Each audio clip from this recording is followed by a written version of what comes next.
Hello student, मैं Akhilesh Dwivedi, assistant professor in computer department at Pentium polytechnical college Rewa.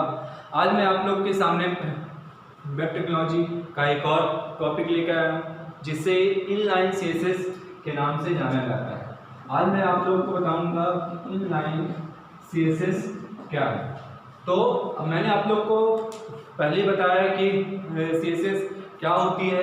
CSS के अंतर्गत हम अनेक प्रकार की स्टाइल शीट बनाते हैं। स्टाइल शीट बनाने के साथ साथ हमारा पेज एट्रैक्टिव होता है, डिज़ाइनफुल हो जाता है। उसी को अटेम्प्ट करने के लिए हम सीएसएस का सहारा लेते हैं। तो इसके कुछ प्रकार होते हैं सीएसएस की टाइप। मैंने आप लोगों को बताया था कि सीएसएस के 3 टाइप होते हैं, एक्सटर्नल, इंटरनल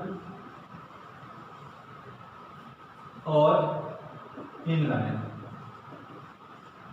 तो सीएसएस के कितने टाइप होते हैं? 3 टाइप होते हैं, एक्सटर्नल सीएसएस, इंटरनल सीएसएस और इनलाइन सीएसएस, जिसमें से मैंने आप लोगों को कल एक्सटर्नल और इंटरनल के बारे में बता दिया था। आज का आपका टॉपिक रहेगा इनलाइन सीएसएस।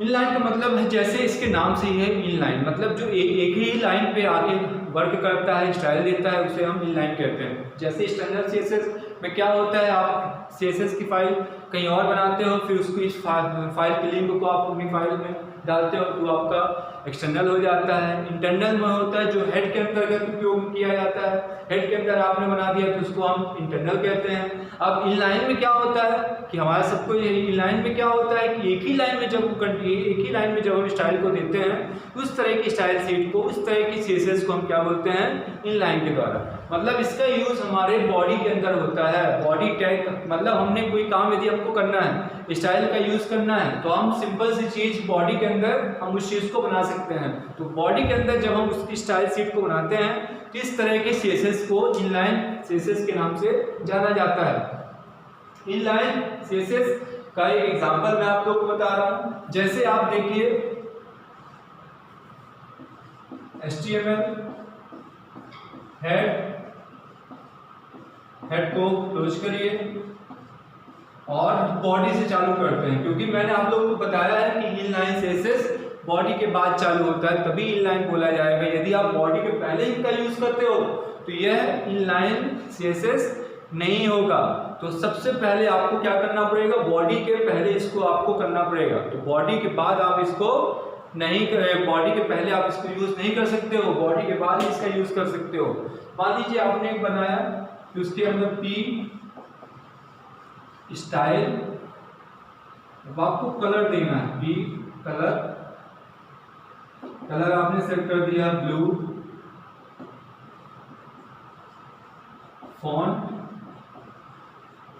स्टाइल आपने सेट कर दिया बोल्ड,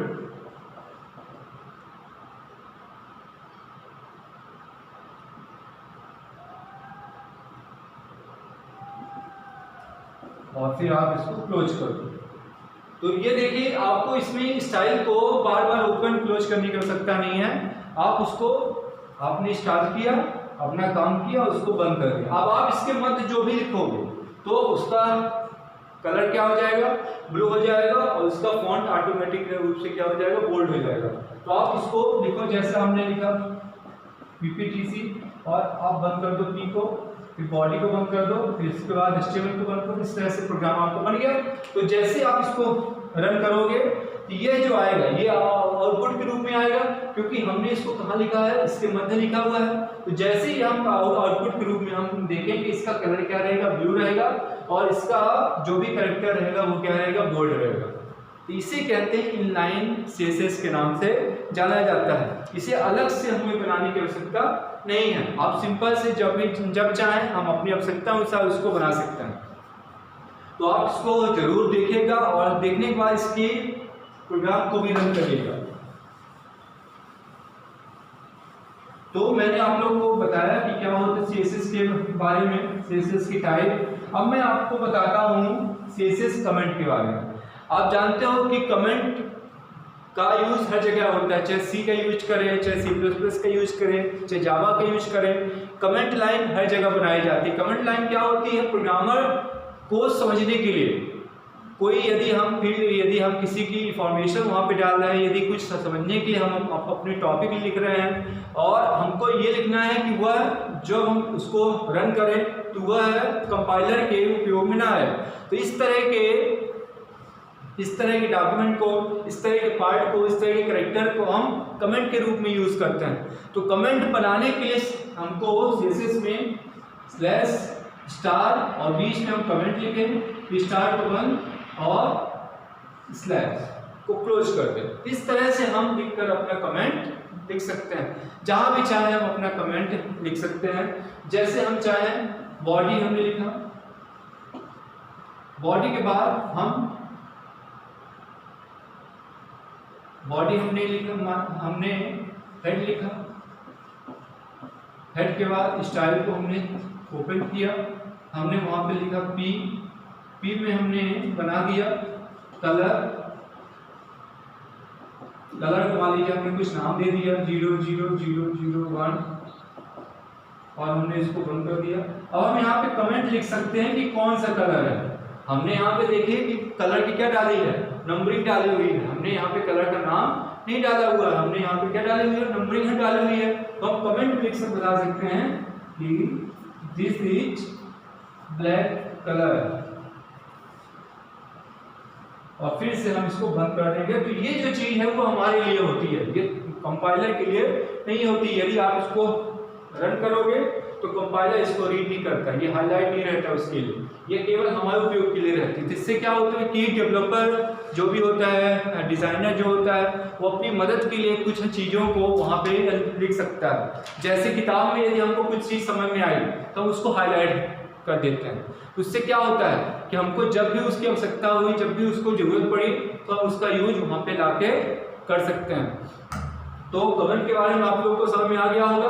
अब आती हैं कुछ प्रॉपर्टीज के बारे में बताता हूँ। यदि बैकग्राउंड को सेट करना है तो उसकी कुछ बैकग्राउंड की प्रॉपर्टीज भी होती है। CSS के अंतर्गत बैकग्राउंड की कुछ प्रॉपर्टीज होती हैं जो कि निम्नलिखित हैं।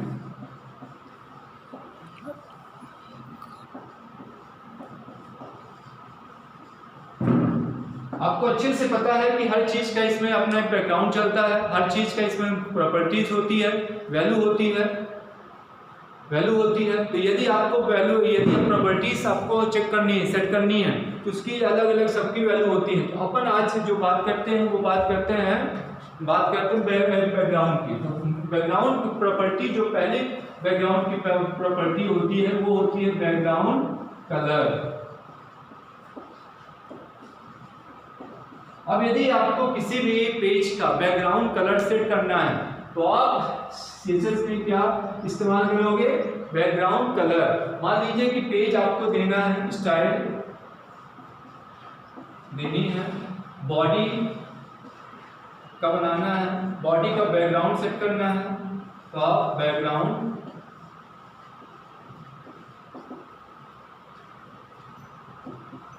कलर और यहाँ पे कलर का नाम आप दे दो मान लो पिंक। तो क्या हो, बॉडी का जैसे बॉडी का यूज करेंगे बॉडी का कलर क्या हो जाएगा? पिंक हो जाएगा। तो बैकग्राउंड कलर को यदि सेट करना है, बैकग्राउंड कलर के बारे में आपको सेटिंग करनी है, तो इसके लिए एक एट्रीब्यूट होता है, वो क्या होता है? बैकग्राउंड कलर होता है। दूसरा होता है इसका बैकग्राउंड इमेज।